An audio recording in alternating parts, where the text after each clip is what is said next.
जय शनिदेव महाराज। काफ़ी सारे मुझे अपने श्रोताओं से और जितने भी यूट्यूब चैनल पर फॉलोअर्स हैं उनसे बहुत अच्छा सहयोग प्राप्त हो रहा है।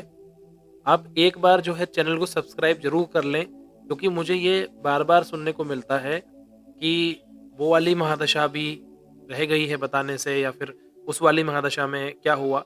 तो आपको प्रॉपर तरीके से अगर सूचना नहीं मिल पा रही है, या मैं कोई भी नई महादशा, अंतरदशा या अध्यात्म से, ज्योतिष से संबंधित अगर कुछ भी वीडियो या जानकारी अगर प्रदान करता हूं और कोई इसमें आपसे कुछ रह जाता है, तो एक बार आप सब्सक्राइब जरूर कर लें। आज हम बात करने वाले हैं शुक्र की महादशा का फल। शुक्र की महादशा जिन जातकों पर चलती है, शुभ अशुभ स्थिति में वो किस प्रकार से उनको क्या फल देती है, आज हम उसके विषय में यहाँ पर चर्चा करेंगे। क्या क्या जानेंगे कि शुक्र कहाँ पर स्थित हो, उच्च का हो, नीच का हो, किस प्रकार से फल देगा, और महादशा जब आप पर शुरू होगी तो शत्रु से क्या आपको नुकसान हो सकता है, या फिर किस प्रकार से आपको लाभ प्राप्ति होगी।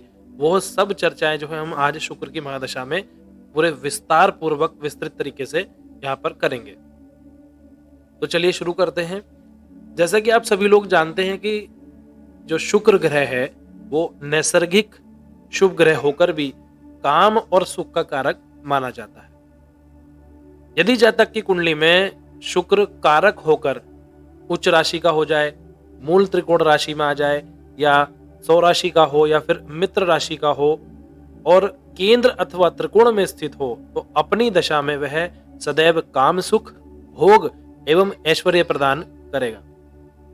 यदि जातक के बाल्यकाल में शुक्र की महादशा प्रारंभ हो तो जातक सात्विक एवं निर्मल बुद्धि वाला हो जाता है। पढ़ने लिखने में उसका चित्त जो है वो लगता है, मतलब उसका पढ़ने में बहुत मन लगता है, बार बार उसको पढ़ने में बहुत अच्छा रहता है, उसकी परफॉर्मेंस पढ़ाई को लेकर के बहुत अच्छी रहती है। वह बिना विशेष कोई प्रयत्न किए या कोई एक्स्ट्रा सपोर्ट लिए वो बहुत सारी परीक्षाओं को जो है वो पास कर लेता है। यह सब शुक्र की महादशा में उसको फल प्राप्त होते हैं। इसके साथ ही जातक स्वयं के रख रखाव को, जैसे अपनी साज सज्जा, अपने वस्त्र इत्यादि को बहुत ही ज्यादा महत्व देता है। वह सुगंधित वस्त्र और वस्त्रों को धारण करता है, उन पर धन भी बहुत खर्च करता है, यहाँ तक कि उसको उसकी पॉकेट मनी या फिर जो परिवार से उसको धन से संबंधित सहायता प्राप्त होती है वह भी निरंतर रूप से होती है। नए नए जूते, चप्पल, नई नई सामग्रियां और साज सज्जा, वस्त्र भूषण पे वो अपना धन भी और अपने परिवार का धन भी बहुत अधिक खर्च करता है। ऐसे जातक के चित्त में चंचलता हमेशा बनी रहती है। वह चलचित्र, नाटक, पिक्चर, मूवी, यूट्यूब वीडियो आदि में उसका अनुभव जो है वो विशेष रूप से देखने को मिलता है कि वह विशेष रूप से इन सब में अपना मन लगाता है। उपन्यास भी वह पढ़ता है, प्रेम कहानियों में, प्रेम रचनों में, प्रेम रसों में, प्रधान कविताएं में, उसको पढ़ने में, समझने में, और शास्त्र के गुण विद्याओं को समझने में भी जातक का मन लगता है। यदि जातक लेखक हो तो ऐसी रचनाएं रचता है जिन पर विभिन्न प्रकार की मूवी, पिक्चरें, अभिनय बनते हैं और जातक को जो है प्रसिद्धि प्राप्त होती है। अभिनय के क्षेत्र में लेकर के भी वह उच्च स्थान प्राप्त करता है। डांसिंग, एक्टर आदि में भी उसको बहुत अच्छी सफलता प्राप्त होती है। युवकों के लिए ये महादशा मिले जुले फल प्रदान करती है। यदि जातक चंद्र को छोड़कर अन्य ग्रहों से प्रभावित हो तो उच्च शिक्षा प्राप्त कर वकील बन जाता है, जज बन जाता है, अथवा स्वतंत्र कारोबार करता है। चाहे वो गारमेंट्स का हो, फैशन डिजाइनिंग का हो, इस तरह के कारोबार भी जातक कर सकता है। लेखक अथवा संपादक भी बन सकता है, समीक्षक भी बन सकता है। समालोचना एवं व्यंग्यात्मक भाषा का प्रयोग नहीं करता, अपितु मधुर कटाक्षी वह हमेशा करता है। इसके अलावा शिल्प कलाओं, ललित कलाओं, काव्य सृजन से धन और मान अर्जित कर लेता है। नए नए लोगों से उसकी मित्रता हो जाती है। उसके द्वारा आनंद में पदार्थ उसका उपहास करते हैं और उसको उपहार के स्वरूप में भी बहुत सारी चीजें मिलती है। सुंदर स्त्रियों के साथ भी उसको रमण करने का निरंतर अवसर प्राप्त होता है। उत्कृष्ट वाहन व सुंदर आवास भी उसको उपलब्ध होता है। आर्थिक स्थिति उसकी बहुत सुदृढ़ हो जाती है। अगर वह व्यवसाय करता है तो देश विदेश में उसका व्यवसाय फैलता है और अटूट लक्ष्मी की उसको प्राप्ति होती है।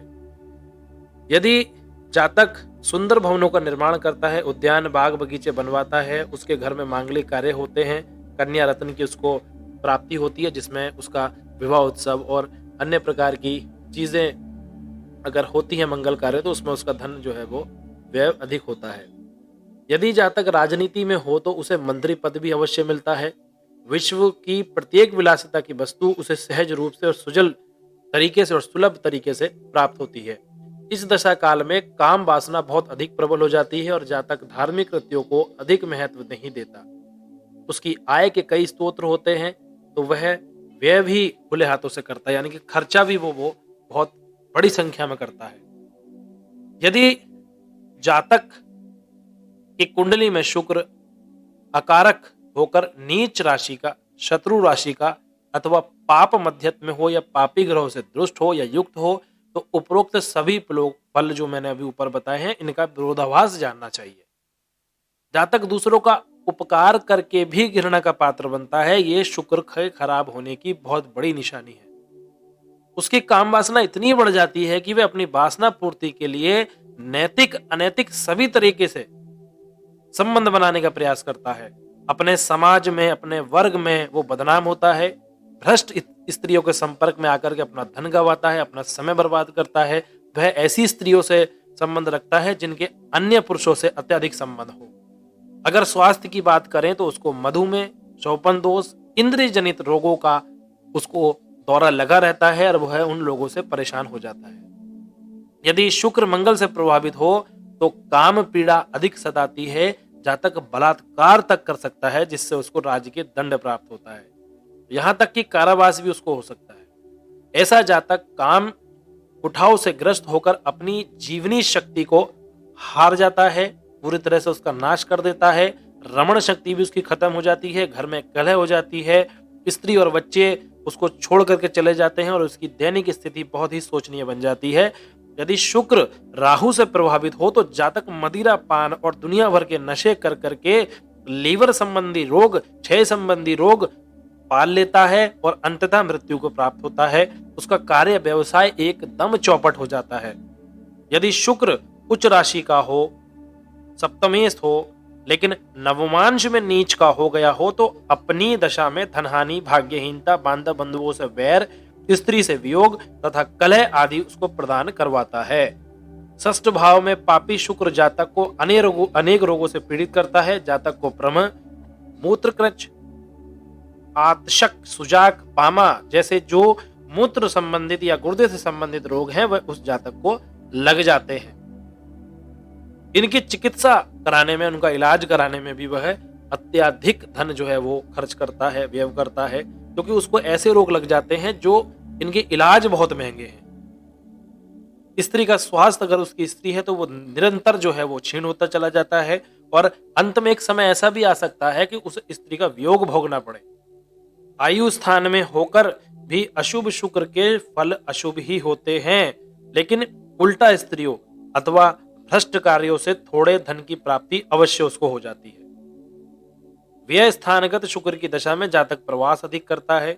उसकी स्थान च्युति होती है। पत्नी से वियोग, सैया सुख में कमी एवं धन हानि जैसे अशुभ फल का वह अनुभव करता है और अंततः जातक जो है वह टूट करके अपना नाश कर लेता है। अगर शुक्र की महादशा में अगर शुक्र पीड़ित है, पाप ग्रह से ग्रस्त है और 6 में या 12 में बैठ करके कनेक्शन बनाता है, 6, 8, 12 में, तो जातक को अत्यंत ही दुख भोगना पड़ता है।